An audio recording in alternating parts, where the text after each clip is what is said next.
Työelämä on perinteisesti nähty niin, että on johtajia ja sitten on johdettavia. Ja näinhän se menee monissa organisaatioissa tänäkin päivänä. Mutta ei ihan kaikkialla, eikä sen välttämättä ole mentävä näin.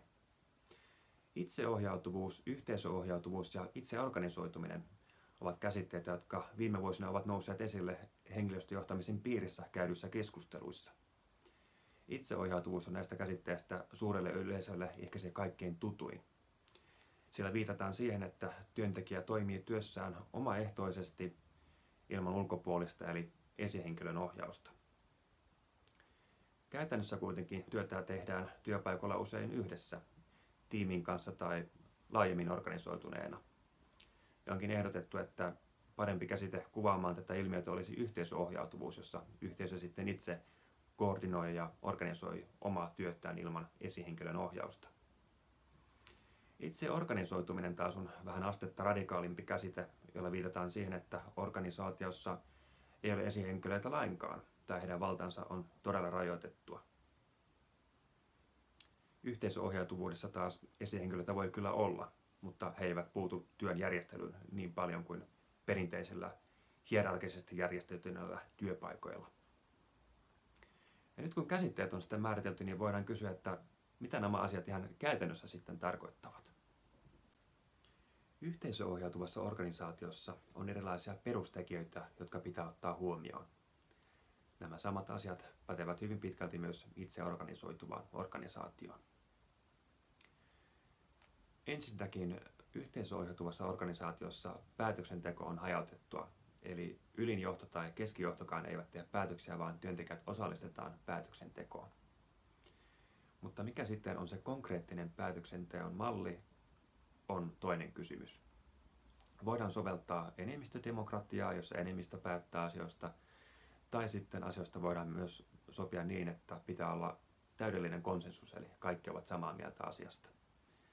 Mutta näitä malleja kannattaa miettiä suhteessa siihen, mikä on päätöksenteon kohde ja kuinka nopeasti päätös pitää saada aikaan. Vaihtoehtoja on lukuisia erilaisia.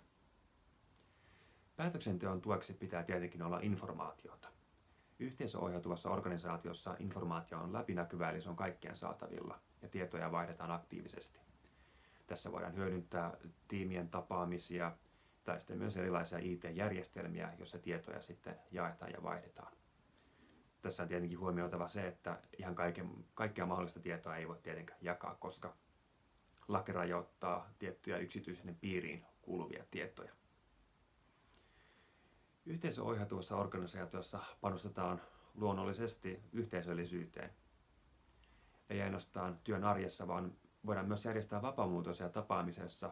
Ihmiset sitten tutustuvat toisiinsa. Ja yhteisöllisyyttä voidaan tukea myös erilaisilla tilaratkaisuilla, jotka mahdollistavat sitten yhteiset kokoontumiset. Yhteisöllisyyttä voidaan tietenkin tukea monella muillakin eri tavoilla. Niin yhteisöohjautuvassa organisaatiossa kuin monissa muissakin organisaatioissa on tärkeää panostaa oppimiseen. Mutta kun puhutaan yhteisöohjautuvuudesta, niin se voi käytännössä tarkoittaa sitä, että tiimin sisällä päätetään omista oppimistavoitteista ja myös vaihdetaan tietoa. Jos joku on vaikka käynyt jonkun koulutuksen, niin hän voi tiimikaverille sitten kertoa, mitä on siellä oppinut. Ja tiimille voidaan myös määrätä oma koulutusbudjetti, jonka käytöstä se voi sitten itsenäisesti päättää. Yhteisöohjautuvassa organisaatiossa on aivan ensisijaisen tärkeää kuitenkin panostaa viestintään. Täytyy rakentaa kunnioittavia viestintäsuhteita ja miettiä sitä, että miten kaikki pääsevät todella ääneen ja miten rakennetaan yhteisvastuullista ja yhteisohjautuvuutta tukevaa viestintää. Kun nämä perusasiat ovat kunnossa, niin voidaan sitten miettiä enemmän konkreettisia yksityiskohtia. Aloitetaan rekrytoinnista. Yhteisöohjautuvuudessa työntekijät hoitavat rekrytoinnin, eli ehdokkaan valitsevat ne ihmiset, joiden kanssa hän tulee myös työskentelemään. Samat ihmiset voivat myös hoitaa perehdytyksen. Työn arjessa erilaisten projektien suunnittelun, aikatauluttamisen ja niihin liittyvän työmäärän hallinnan hoitavat myös tiimit itse sen sijaan, että esihenkilö määräisi, missä tahdissa uusia projekteja pitää ottaa vastaan ja missä aikataulussa ne hoidetaan. Myös työn arviointi voi tapahtua tiimin itse asettamista lähtökohdista. tässä voidaan myös hyödyntää erilaisia tiimi- ja organisaatiotason mittareita. Jos mennään hieman ylemmäs tämmöisestä työn arjen asioista ja mietitään yrityksen tai organisaation strategiaa, visiota ja missiota, niin myös tämä on semmoinen osa-alue yhteisöohjautuvuudessa, johon työntekijät osallistetaan vahvasti. Kaikenlainen työn kehittäminen on myös semmoista toimintaa, jossa työntekijät ovat mukana. Ja tässä voidaan hyödyntää esimerkiksi dialogista kehittämismenetelmää, jossa jokaista organisaation jäsentä kuunnellaan tasa-arvoisesti, näin tiivistetysti sanottuna.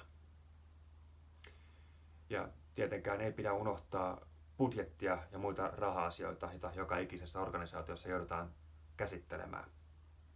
Myös tämä on semmoinen asia, missä työntekijät ovat yhteisöohjautuvuudessa vahvasti mukana. Esimerkiksi joissakin yrityksissä on havaittu hyväksi tavaksi antaa työntekijälle yrityksen luottokortti oman käyttöön. Tietenkään sen luottoraja ei ole mittaamaton ja isommista hankinnoista keskustellaan sitten tiimin kanssa tai laajemminkin organisaatiossa, mutta myös raha-asiat ovat sellaisia asioita yhteisöohjautuvuudessa, jossa työntekijään luotetaan. Yhteisöohjautuvuus on siis todellinen tapa lisätä työntekijän vaikutusmahdollisuuksia työelämässä. Se ei ole mitään utopiaa, vaan jo tätä päivää.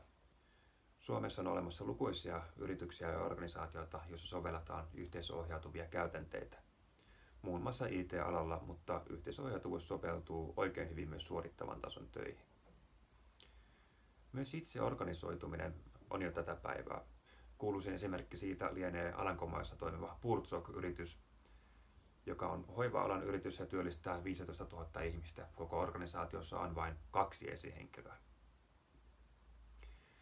Seuraavalla videolla otan askeleen hieman radikaalimpaan suuntaan ja kerron teille työpaikkademokratiasta. Nostan esiin esimerkkejä entisestä Jugoslaviasta ja 2000-luvun Argentiinasta. Kiitos kun katselitte.